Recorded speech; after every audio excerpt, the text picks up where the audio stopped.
All right, y'all. So, welcome to Charlie's Toolbox.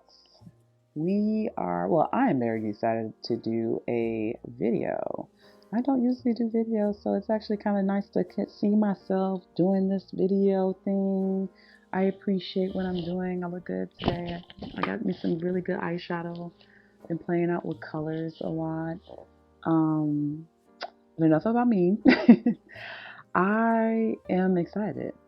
Um, I want to talk about Charlie's Toolbox a little bit, and I also want to talk about self-worth. I want to talk about how I built my self-worth, and I hope that you guys can use these tools and adopt them and put them in your toolbox so that if you have self-worth issues, this may help.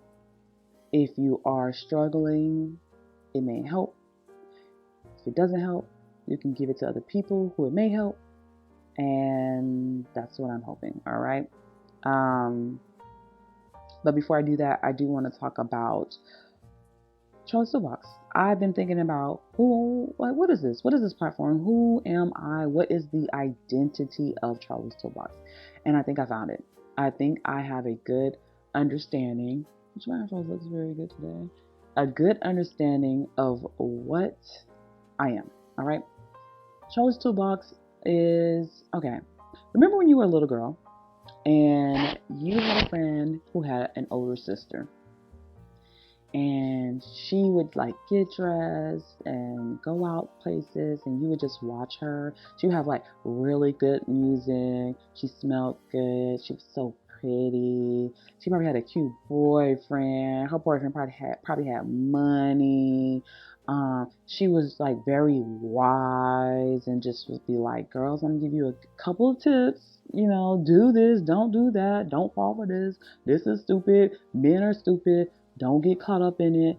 Like, that girl, I think that's where I want to be. I want to be that as a platform. The girl, the older, the friend, the older, what is it? And I'm sorry, y'all. It's late.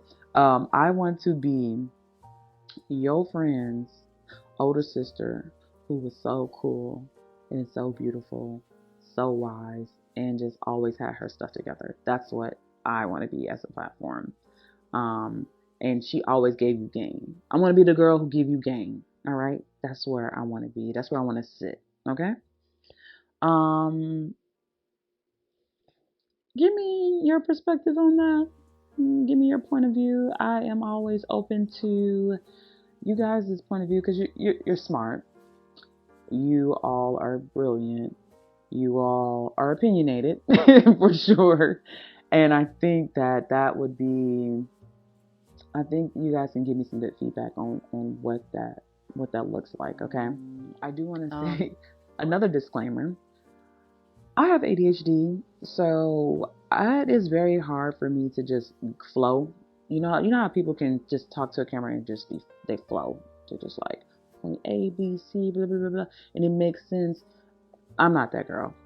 I can talk, but it will be a whole bunch of ideas, and they're not going to be organized. So to make sense of my ideas, I write them down. And because I write them down, you guys are going to see me look down a lot. Please forgive me. I hope it's not too distracting, but it's something that I need to do to make sure that my ideas make sense to you and to me. Another thing, you may hear my dog in the background. He is an attention whore. He always is scared about everything, but when it comes to the camera or me doing work or me being on the phone or being on camera, oh, he's going to show himself. So you might hear him in the background. You may see him nudge me or be behind me. I'm sorry if that's distracting. My bad for that too. Speaking of, he's right behind me. So let's get into the main topic. When we examine our self-worth, we are examining from the following: an internal sense of being good enough and worthy of love and belonging from others. According to the University of North Carolina Counseling Center, self-worth is often confused with self-esteem, which relies on external factors such as successes and achievements to define worth and can be inconsistent, leading to someone struggling with feeling worthy. So basically, what this is saying is that self-worth is an internal, grounded feeling that tells us we are loved, we are worthy, and we belong. We want this part, we don't want that to waver. Whereas self-esteem is often dependent on external things. So, like, if you get a promotion, you're going to have a boost in self-esteem, right? You're going to feel better. You're going to kind of feel yourself a little bit. If you graduate from college, you graduate from high school, you're going to feel a boost of self-esteem, right? If you feel a low, if you fail something, if you don't get into the schools that you want to get into, that's going to have an impact on your self-esteem.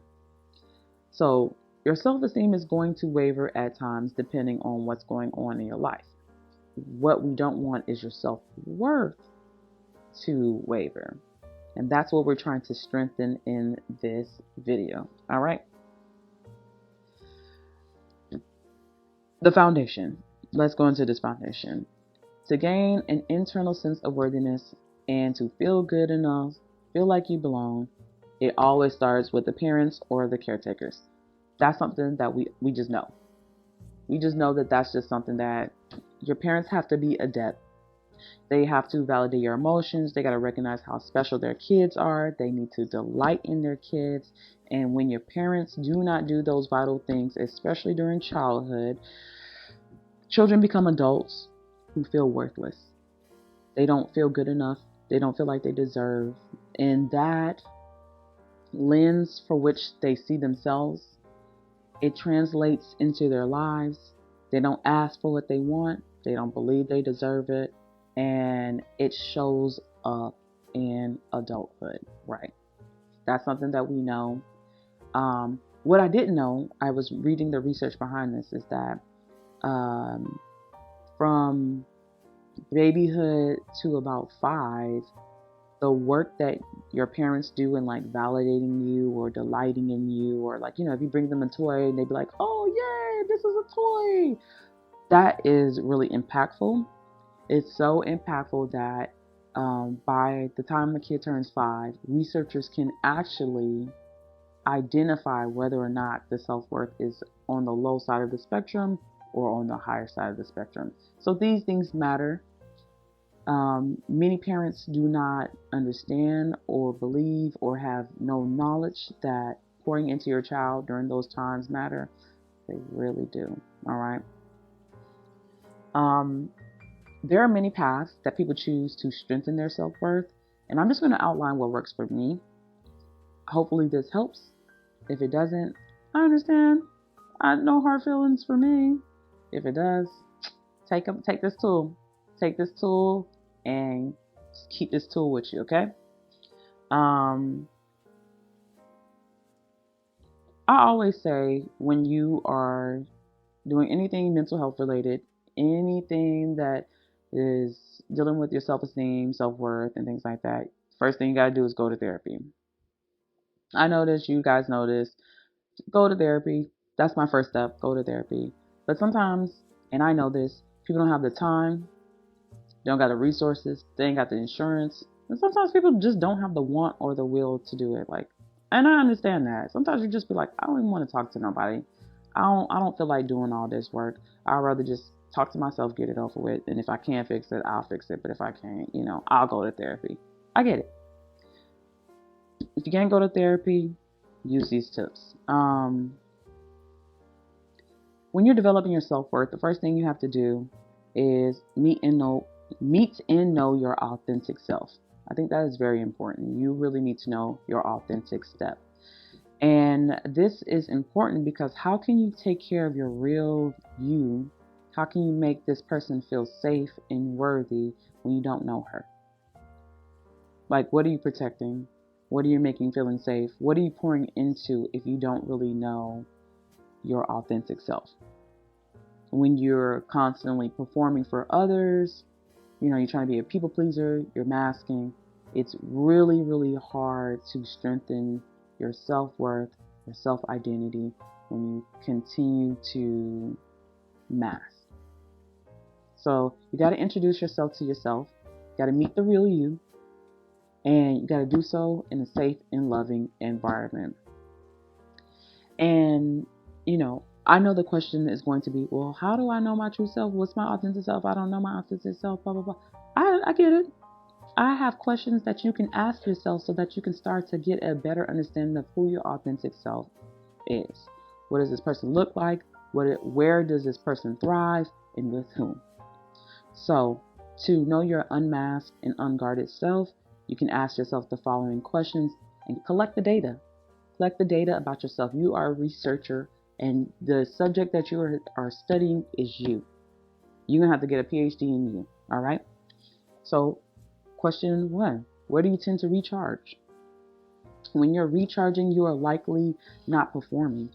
You're likely relaxing. You're pouring into yourself. You're resting. You don't have the mask on. So what space are you recharging in? What does that look like? That may be a space where you can, maybe replicate so that you can continue to unmask in different spaces, right? If you're an extrovert, this question may not apply to you. It may not be applicable because a lot of extroverts, they recharge by being around people. And when you're around people, you may have a tendency to mask. So you can bypass this question if it doesn't relate to you. Number 2, who are the people you can be vulnerable with? When you're vulnerable, you feel safe, right? You don't feel guarded, right? This question helps you learn what safety looks like in others. It's very hard for you to unmask when you don't feel safe. And maybe you should start out with people who make you feel comfortable.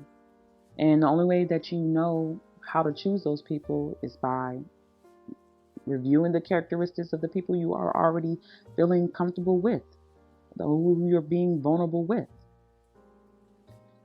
Number 3, what spaces do you feel comfortable in? We're trying to replicate these things so that you can start unmasking and being your authentic self in more places.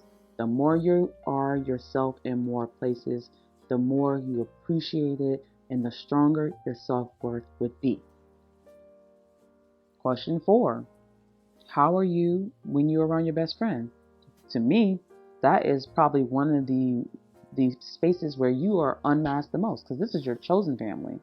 This is your chosen family, and this is probably the person who you expose your true authentic self to the most, because they chose you, you chose them, and they probably know your ins and outs, your history. You're not ashamed. They don't have any restrictions on you. There's no power dynamics that you have to worry about. It's just you and your best friend. That could be a place or characteristics that you can replicate so that you can find more spaces to be authentic. Number 5, when you're alone, how do you feel and act and behave? This is one thing no one knows our inner world but us. No one knows that. The only person who knows you is you, right? And we often don't show that us until we're by ourselves. So instead of only doing that inner world by yourself, you can start to find more people, more places that we have already observed with these other questions where you can do that. Because the person inside, this sensitive and beautiful, and sensitive I mean in the best way, this sensitive, beautiful, loving, caring baby, kid, child, they deserve the light. They deserve the light. They don't deserve to be hidden. People deserve to witness this. People deserve to bond with this. You deserve to have people see it. So use these questions Take this exercise to observe and understand who you are in your most natural and relaxed state. The person who comes to the top is the one you want to start pouring into. That's the person who you want to protect with boundaries. And that's the one that you want to encourage to show up more. Once you observe yourself over time and get a good understanding of who you are in your relaxed state, the next step is boundaries. Boundaries, boundaries, boundaries, boundaries. That's my favorite thing. Boundaries, boundaries, boundaries. Boundaries are the remedy. They allow you to unmask in a safe space. They help you choose people who will delight and pour into you. They also protect your inner you so you can continue to nurture and grow this person. So this is how you're going to create boundaries. You know all those questions that we asked you just a few seconds ago?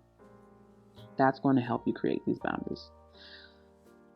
When you wrote down where you feel safe and loved and with whom, you're going to use those observations to develop the boundaries. So if you feel safe in XYZ space, you will create boundaries that can make that space, right?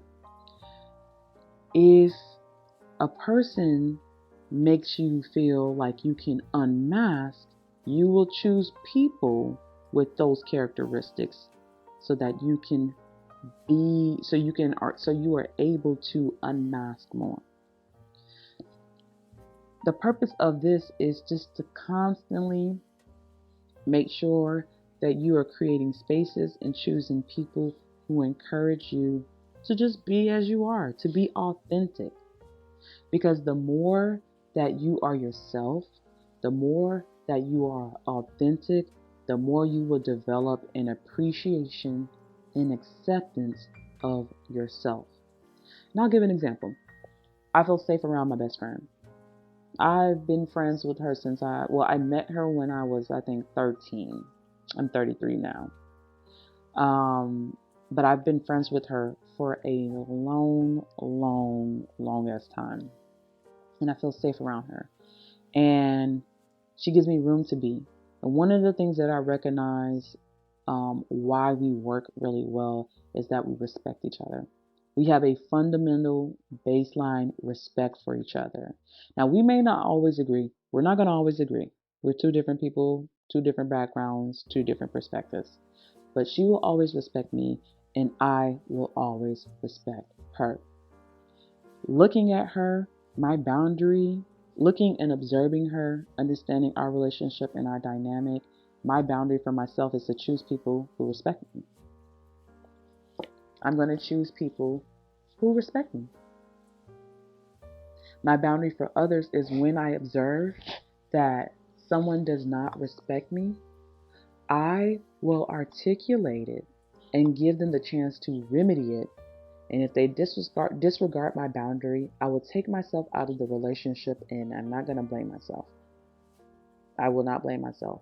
I am simply creating spaces and places and meeting people who will allow me to unmask. If they disregard my boundary, I have to disengage. If it's someone I'm forced to be around, like work or sometimes even family, because sometimes you don't want to be around them too, you're going to communicate your boundaries and disengage if it's not regarded. And you got to remember, boundaries, you don't negotiate boundaries. It's one conversation. You had that conversation. If your boundaries are disregarded, you take yourself out of that space, or you take yourself away from that person, because they cannot be in communion with you because they do not fundamentally respect you. That's how boundaries work. Boundaries keep you safe. Boundaries are creative. Boundaries are very creative because what you're doing is when you create a boundary, you're creating a space. for you to be your true and authentic self. When we don't have self-worth, we forget that we are co-creators in our life. Life does not just happen to us, we allow it, we engage, invite, or become silent to things, and that gives others the permission to run amok in our life. And this does not have to be. You can feel safe in any space. You can walk in, choose people who you know are going to have the characteristics that are going to allow you to unmask, and you can develop spaces that encourage you to be. You just have to be clear about your boundaries, and you have to disengage if they are dishonored. You got to remember that safety is always yours. It is always yours to have. So now that you introduce yourself, you understand your authentic self. You create boundaries so that your authentic self can thrive, and you're building that muscle. You're being your authentic self in more places, so you're building that muscle to develop appreciation and acceptance for who you are. There are other steps that you can take to develop appreciation. We already established the safe zones, so that's just you finding places so that you can practice being you. The more you practice, the more you appreciate. That's out the way. The next thing you got to do, observe yourself without criticism. A lot of self-worth issues and self-esteem issues is you criticizing yourself, your internal dialogue basically beating you the fuck up. I don't know if you can say that on YouTube, but maybe I'll blink that out. But it's your internal dialogue bringing you down, hurting your feelings, making you feel like shit. You can observe yourself without criticism. You don't have to include value. You don't have to make this a value judgment. You can just label it as what it is, right? Instead of going to the mirror and looking at yourself and criticizing every part of your body, you can just look at your mirror and say, this is my body, move on. Instead of when you're meeting a new person and you're like, oh man, I hope they don't think I'm stupid or I'm afraid of what they think of me, you can enter the conversation, just be like, this is a conversation, move on. All the other chatter is value and judgment that you are creating that does not have to be there. Do a better job at removing that. That is going to help tremendously on your self-worth, because you can exist without placing judgment or value on it. The last thing that I think is going to be like very helpful for you, and just like, this is the one that really helps me develop appreciation for myself, is me staying attuned to my body. My body is amazing because it's my compass. It's my compass. Whenever something is wrong with somebody around me, or something is off, or I feel uncomfortable, or I'm trying to figure out people around me, my body always signals it. It always signals it. It signals that this person may not be safe for me, that the passion or the romance is going away, that we are not on the same page, that we're not complimentary. My body is always saying something, or that this is anxiety, and perhaps it's something that I have to work on by myself before I go into, another relationship. My body signals something. Even when I ignore it, it still signals it. And the reason why I have such a great appreciation for that is that even though I ignored it, and even though that I may not have listened to it, it still works in my favor. My body loves me so much, it still works for me. And I think that's kind of awesome, that I didn't train my body to do this. I ignored it essentially in the past, and even though I did that, it still shows up for me. It still warns me. It still signals something. And I think that's amazing. I think that's really, really amazing. And I think you should think that that's amazing. Your body has always, always talked to you. Even if you ignored it, it still said something. It still told you something about yourself. It loves you so much that it will do anything to protect you. And it has. It has done those things to protect you. So that's the last way you can develop appreciation for yourself and your body and your worth. So I'll recap it again, just to kind of give you a short synopsis of how I built self-worth. The first thing I did, I introduced myself to myself. I can't love something I don't know. So I learned about who I am, like my authentic self, who I am without the mask. Next thing I did is I created spaces and I made sure that people understood my boundaries so that I could be this person everywhere I go. That made me appreciate myself, and that made me comfortable with being myself. The next thing I did was that I observed myself without criticism. So I created a safe zone so that I can be myself wherever I go. I observed myself without criticism. And the final thing I did was I stayed attuned to my body. I listened to my body. I listened to what it had to say. Not only did I listen to my body, I developed gratitude for my body. Not because of how it looks or, whatever, not because of that. I developed gratitude because it warned me about people that weren't right for me. It talked to me about things that I had to work on. It helped me realize this may be an unsafe environment. I need to get the fuck out of here.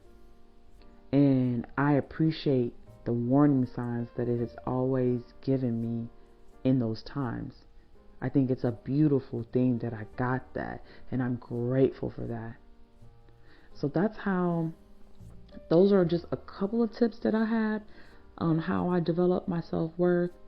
I'm going to do more content on that, but this is just a great kind of entryway into how I built myself up, and I hope that these tools work.